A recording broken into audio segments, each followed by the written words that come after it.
Bonjour, Ghislain Joseph Gabiot, Monsieur Tao Tao, 74 ans aujourd'hui et pratiquement 52 ans dans le métier de journaliste sportif, ancien correspondant de RFI. J'ai arrêté en 2017, 2018 où j'ai fait le dernier papier. J'étais également membre de la Confédération africaine de football, la CAF, de 2000 à 2017. Et je suis parti de la CAF avec une décoration de la médaille d'or de la Confédération africaine de football que j'ai obtenue au congrès de 2017 à Addis Abeba, à la mythique salle de l'OUA. Ancien membre du comité national olympique et sportif congolais pendant 13 ans. J'ai été d'abord attaché de presse et puis après pendant plus de 12 ans j'étais membre du comité exécutif du comité national olympique et sportif congolais. Je suis expert de la solidarité olympique en ce qui concerne les cours nationaux de dirigeants de sport. J'ai également un diplôme de management de sport au niveau de la solidarité olympique également. Je ne sais pas si j'ai oublié quelque chose dans ces fonctions. Enfin, j'étais directeur de Radio Congo, j'étais directeur de la production de la radio et de la télévision. Je pense que j'ai un peu balayé. M. Tao Tao est également écrivain, parce que ça, c'est le dernier volet sur lequel je continue à exercer, sans oublier que, même quand on parle de journaliste sportif, je suis journaliste sportif, pas un ancien journaliste sportif, pour la simple raison que je continue à écrire dans le journal Le Chemin de l'Église évangélique du Congo. Donc, je reste journaliste, mais un retraité de la fonction publique congolaise.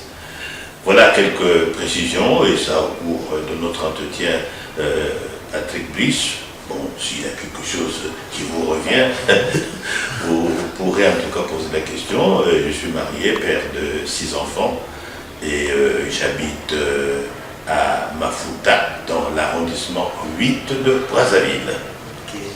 On va attaquer justement par ce qui est votre caractéristique, Monsieur Tao Tao. D'où vient ce petit nom? Comment il a été, il faut dire, créé et aujourd'hui il est adopté? On vous connaît beaucoup plus sur Monsieur Tao Tao. Certaines personnes, quand on demande Monsieur Gabé, vous connaissez? Non. Le journaliste sportif qui s'appelle non, ils disent que dès qu'on dit Monsieur Tao Tao, ah oui. D'où vient ce nom de Tao Tao et comment il est arrivé dans le jargon sportif congolais? C'est vrai. D'où il vient de M. Tao Tao, Ghislain Joseph Gabiot, qui l'a créé pratiquement en 1968-69.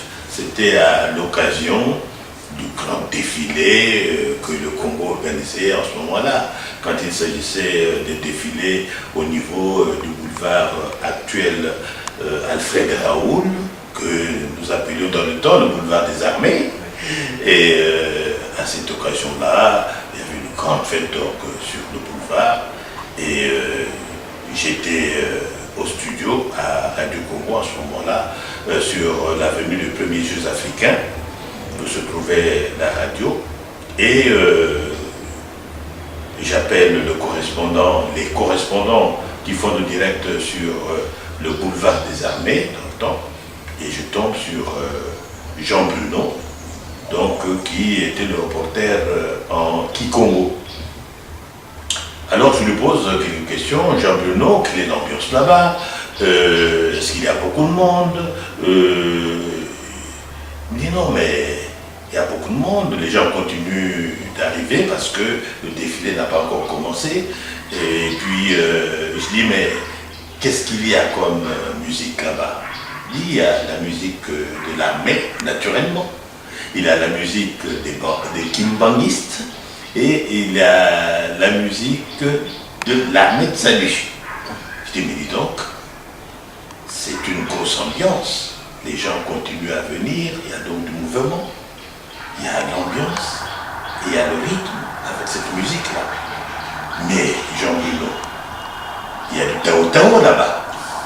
C'était parti. Donc le mot que je lance comme ça, je vais finalement l'emmener dans la musique et dans le sport. Dans la musique, surtout dans l'émission Le Coin des Orchestres. Dans le sport, évidemment, tous les reportages que je faisais dans le pays et à l'extérieur du pays.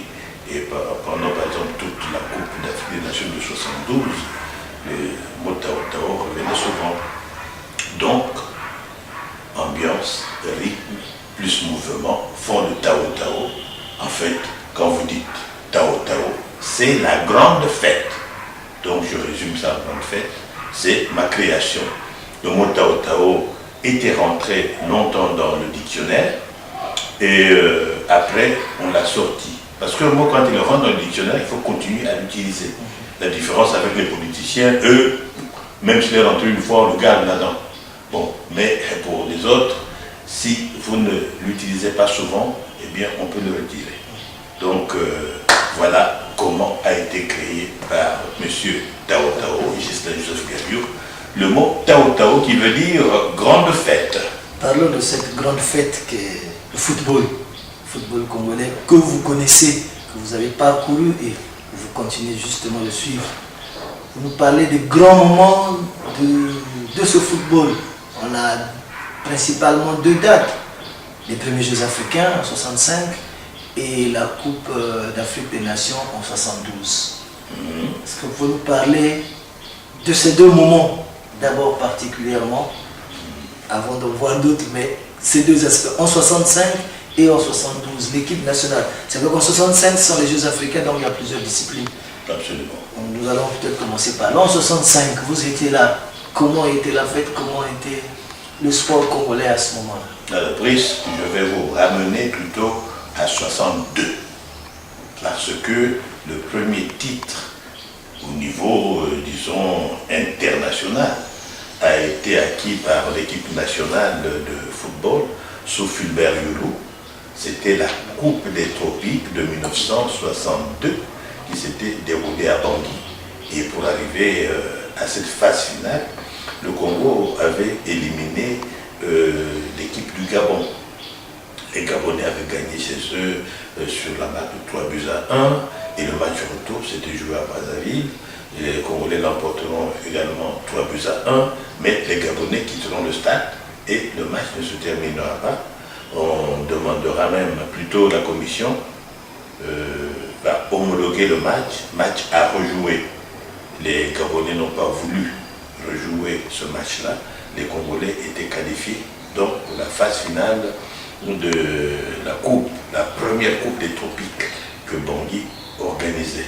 Il y a eu des péripéties avec ce Congo-Gabon, puisqu'en septembre 62, les Gabonais de Port-Gentil, de Libreville, étaient chassés là-bas à cause des Gabonais footballeurs qui avaient perdu leur match ici, disant que si nous avons perdu, on nous a battus là-bas, nous sommes blessés, tout ça, et ça a mené vraiment des problèmes entre le Congo et le Gabon. Et en ce moment-là, la rue Gamboma, la rue des Gabonais, qui existait à Poto-Poto, avait changé de nom. Yulu l'avait débaptisé en rue de septembre 1962. Et les Congolais qui vont maintenant à Bangui pour la phase finale vont être fantastiques là-bas. Ils vont balayer l'équipe de Madagascar par 6-2 ou 6-0 ou 6-1. 1. Et la finale, ils la feront avec l'équipe du Cameroun, du grand Mbappé Lébé. Et dans ce match-là, Mayala Larbi aura été fantastique. Vous y trouverez également des grands noms comme les Mayonda et j'en passe. Et le Congo gagne. Les Moulélé, Fondoux, étaient à leur première grande compétition. Donc les Congolais l'emportent 3 buts à 0 devant les Camerounais. C'était la finale. C'est donc le premier titre international remporté par l'équipe nationale du Congo en 1962. 65. Ce sont les premiers Jeux africains. Et là encore, les meilleures sélections de football africain vont se retrouver à Brazzaville. Et dans ces sélections-là, il y aura de grandes équipes comme la Côte d'Ivoire, l'Algérie, le Zaïre, Madagascar. Et là, les Congolais vont remporter, le Mali également d'ailleurs, et les Congolais vont remporter la médaille d'or. Bon, des gens diront, voilà, les Congolais l'ont emporté seulement parce qu'ils avaient marqué le plus grand nombre de corners, le match étant nul de 0 à 0, mais écoutez, ça fait partie du règlement. Et c'est le règlement qui avait tranché. Comme maintenant, on peut gagner une coupe au tir au but. Oui. Voilà. Donc, voilà le premier titre que les Congolais ont gagné. Et le deuxième qu'ils gagnent. Et celui-là, c'est le premier continental. Oui. Ça fait vraiment un grand tollé. Et puis surtout, ça a amené beaucoup de jeunes à s'intéresser à ce football parce que des équipes vont se distinguer après 65. 1972. Alors ça fait partie un peu de ce qu'il faut prendre comme exemple dans la préparation. Parce que l'équipe congolaise en 72 n'était pas suivie par la presse internationale. Si bien que je me rappelle encore quand François Pelé prend son avion à Marseille, après qu'il soit parti d'Ajaccio, il rencontre Ibrahim Soumaré, un confrère du Sénégal, et le confrère lui dit, mais François, mais tu vas où? Il dit, mais je vais au Cameroun retrouver l'équipe nationale pour la CAN. Des aventuriers comme vous, qu'est-ce que vous allez faire là-bas? François dit, bon, mais nous on va jouer. Mais la préparation de l'équipe était bonne. La préparation s'était faite à l'extérieur, à l'intérieur, et en ce moment-là, l'équipe nationale concluait toujours sa préparation à l'intérieur pour montrer aux Congolais à quel niveau elle se trouve. Et le dernier match joué par les Congolais, il était contre Botafogo de Djerzino, et les Congolais et le Botafogo s'étaient séparés sur un résultat nul. Et je me rappelle toujours l'interview que m'avait accordé l'entraîneur de Botafogo à la radio. Il me dit, nous avions fait des matchs contre le Cameroun, contre le Nigeria, mais l'équipe congolaise nous a fait forte impression. Pourtant, il manquait 2 pions à cette équipe-là qui avait fait forte impression. Il manquait François Pelé et Baleketa qui, eux, jouaient en France. Et ils devaient rejoindre l'équipe congolaise seulement à Douala.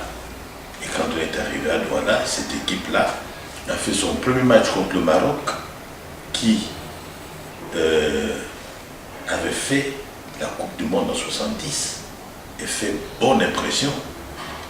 Et le Congo tient le Maroc en échec, 1 but partout, avec ce but de Moukila. Et les gens commencent à s'étonner. Mais le match contre le Zaïre va encore tout remettre en question contre les Congolais. Et le Zaïre l'emporte 2-0. Les Congolais ont fait un mauvais match simplement parce qu'il y a eu vraiment d'énormes problèmes. D'abord, les joueurs ont été appelés sous un pont par un féticheur. Ils sont restés debout sous ce pont dans ces pratiques du féticheur. Et quand ils regardent, quand les dirigeants regardent la montre, il était vraiment tard. Il fallait courir pour reprendre le bus qui les y avait amenés. Et ils n'y étaient pas. Qu'est-ce qu'ils ont fait? Ils ont pris des taxis et ils courent au stade. Et c'est d'ailleurs pratiquement dans le véhicule qu'ils vont mettre leur tenue, s'habiller pour le match. Ils arrivent au stade donc sans avoir mangé et ils ont fait ce match-là. Je me rappelle encore ce que me disait Minga Noël Pépé, mais Gabial, parce qu'on se disait comme ça, un Gabial et Gabiou. Voilà.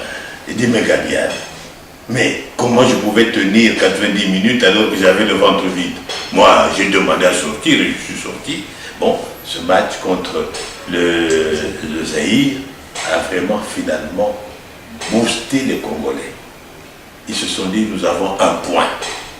À Asmara, l'équipe était rentrée avec 0 point en 68. Mais cette fois-ci, nous ne quitterons pas Douala sans une victoire. C'est la détermination qu'ils ont eue. Et le troisième match, c'était contre le tenant du titre, le Soudan. Alors ce match-là, je vous dis, comme la plupart de ces matchs joués en soirée, ce match-là, les Congolais ont été terribles. Pratiquement, les Soudanais n'ont rien vu. Les Congolais menaient 2-0. Et avant la mi-temps, voilà les Soudanais qui reviennent à 2 buts partout. On s'est dit, mais tout est cuit là.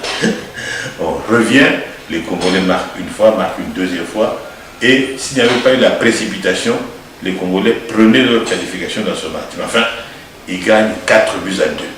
Et Jacques Ferrand, qui était avec nous, journaliste français de France Football et du journal L'équipe, va nous dire, ils sont terribles. Mais c'est des diables ces Congolais. Mais c'est pas possible le football qu'ils nous ont fourni. Mais c'est des diables. Oh là là. Mais ces diables rouges-là, ils sont terribles. C'est Jacques Ferrand qui a donné au diable rouge le nom qu'il porte jusqu'aujourd'hui. Et ça, à la faveur de ce match entre le Soudan et le Congo. Voilà les Congolais qualifiés pour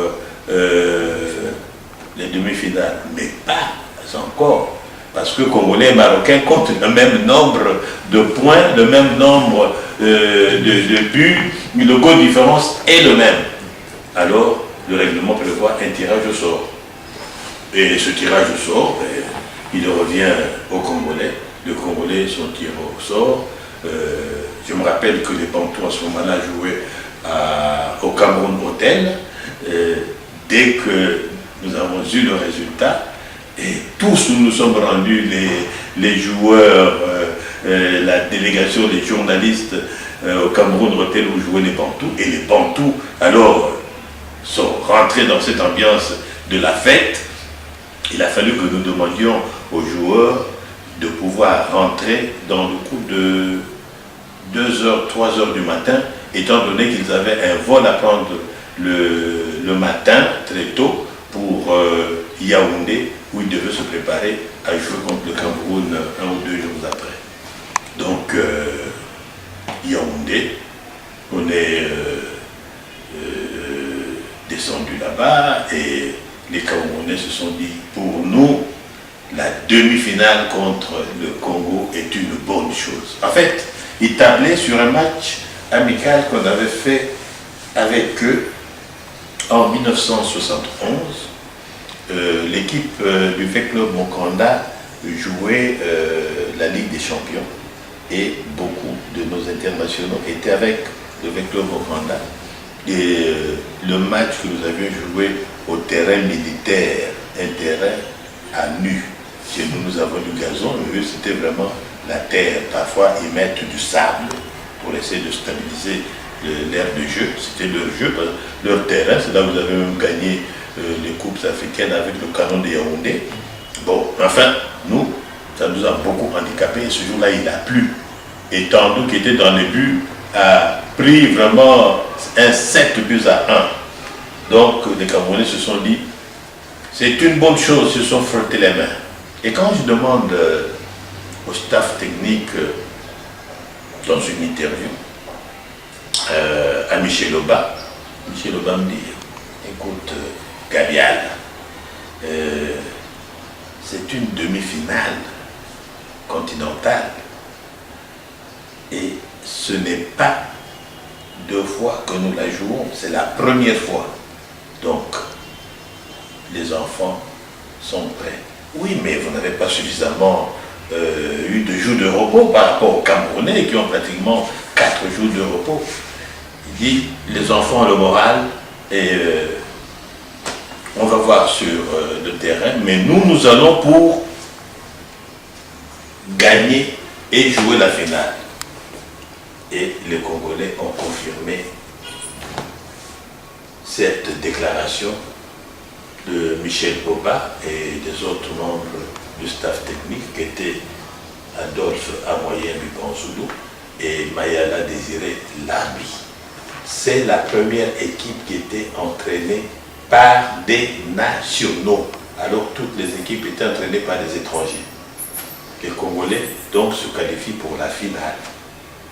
Mais une finale qu'il faut jouer contre le Mali, qui est un des favoris de cette Coupe d'Afrique des Nations, la CAN 72, la 8e édition. Parce que dans cette équipe du Mali, il y a un certain Salif Keïta qui faisait le bonheur de Saint-Étienne en France. Et il avait à ses côtés notre Fantamadi aussi, qui était très bon, Keïta. Et on s'est dit, mais nous avions, nous journalistes, cette facilité d'être et avec les dirigeants et avec les joueurs. Donc en discutant avec les joueurs, d'abord les joueurs se sont dit, écoutez, nous, depuis après notre défaite contre le Zaïre, nous avions demandé aux dirigeants de ne plus nous déranger, qu'ils nous laissent faire esprit de fétiche ou de quoi ça. On nous a donné des fétiches pour aller faire leur match, la finale. Ils ont pris les fétiches, ils ont rangé dans les garde-robes à l'hôtel. Et les voilà partis. Et cette finale, les Congolais la gagnent par 3 buts à 2. Je vous dis, tout le monde était surpris que les Congolais en soient arrivés là. Mais pour nous, qui avons suivi cette équipe, nous avions trouvé que c'était le couronnement d'une préparation qui était bien faite. Voilà les 3 événements qui ont permis à l'équipe nationale du Congo de se faire un nom en Afrique centrale en 62, un nom au niveau du continent en 65 avec les premiers Jeux africains, un nom au niveau du continent toujours, et football seul avec la 8e Coupe d'Afrique des Nations de football, Yaoundé 72. En parlant de ces 2 événements, on est passé juste, Pierre Jouin avait dit Asmara 68, que s'est-il passé en 68 à Asmara? Mais c'était la première participation de l'équipe congolaise à la Coupe d'Afrique des Nations de football. En fait, en 68, on avait une forte équipe. On avait une forte équipe et ça a été une surprise pour les Congolais de voir cette équipe rentrer bredouille. Que s'est-il passé? Bon, des gens ont dû parler de problèmes d'acclimatation, mais enfin, Elle a manqué de réussite. Et en 68, rien n'y a fait. C'est juste Bikouri Chrysostome qui avait été cité parmi les meilleurs attaquants de la CAN d'Asmara ou d'Éthiopie 68. Mais sinon, ça a été une grosse déception et une grosse surprise parce que l'équipe de 68 avait des individualités et pouvait prétendre à mieux. Maintenant, là encore, on se dit, la prochaine édition c'est 70, et l'Indé est le commissaire au sport. Il dit, pas de participation à la Coupe d'Afrique des Nations du 70, nous nous préparons pour 72. C'était une bonne décision et la préparation y a été. Voilà pourquoi nous en sommes arrivés là. Après 72, on peut dire que c'est... Il y a eu quelques participations, je pense, 76. Oui, non, d'abord 74. 74. Le Congo a défendu son titre en 74 en Égypte, mais en tout cas en 74, le Congo pouvait encore jouer la finale. Mais vous savez, l'arbitre peut vous changer un résultat. Et celui-là, c'était le cas. L'arbitre devait être ougandais et le Congo jouait contre la Zambie. Et vraiment, le but de Mokila qui avait été annulé en prolongation et qui nous donnait un 3-2, ce but-là était tellement valable que si c'était au moment où nous avions maintenant la VAR ou quoi c'est là, on l'aurait revu. Mais nous, en ce temps-là, Mokila reprend, comme on dit en ciseaux, il fait donc cette reprise et le défenseur zambien n'était même pas touché. Mais on a sifflé faute contre Mokila. Bon, ça fait que demi-finaliste, nous sommes éliminés par la Zambie et nous allons jouer la troisième place. À cette troisième place-là, on avait des joueurs qui étaient pratiquement la plupart blessés et c'est les réserves qui ont joué et qui ont perdu devant l'Égypte pour la troisième place, au score de 4-2-0. Voilà. Après, il y a eu 76, 78, nous sommes également 78, il a fallu attendre. Sur 80, pratiquement 92 au Sénégal. Attendre encore 2000 au niveau du Nigeria. Donc alors les résultats commençaient à devenir en tout cas mauvais en ce qui concerne les Diables Rouges, simplement parce que beaucoup de choses avaient changé et on n'avait pas tenu compte de ce qu'il fallait faire pour maintenir le niveau de nos joueurs et surtout de notre football.